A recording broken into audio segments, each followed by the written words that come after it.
After 7 years of violent revolution, our American founders were well aware that political factions were most often used to divide and conquer the people. And they knew that the republic they created would only last as long as the people could remain educated. In 1816, Thomas Jefferson wrote, "If a nation expects to be ignorant and free in a state of civilization, it expects what never was and never will be." By the end of the Civil War, the two-party system became the norm. The globalist system we face today was born, and the deliberate dumbing down of the American citizen began with our great-great-grandparents.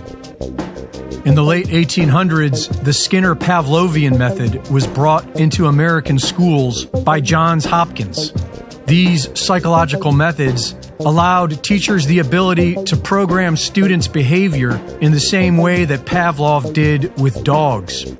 In 1934, the Carnegie International Endowment for Peace published the Report on the Commission on Social Studies, which explicitly stated the goal of eventually taking away people's land, and noted that most people would obviously oppose this.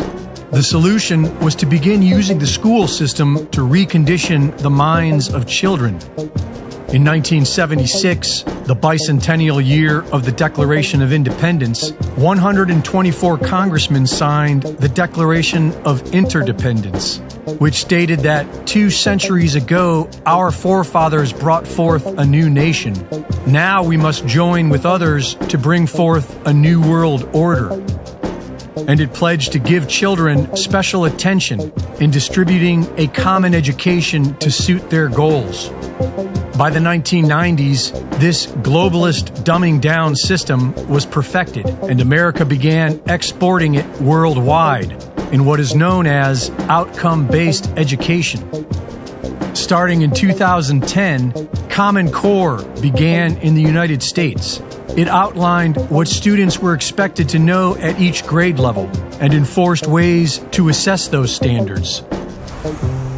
Charlotte Iserby, author of The Deliberate Dumbing Down of America, has traced most of this agenda stemming from the Order of Skull and Bones at Yale, through both Republicans and Democrats, 2 wings of the same globalist bird, which understood that dumbed down people have a base desire for a simple dualistic choice.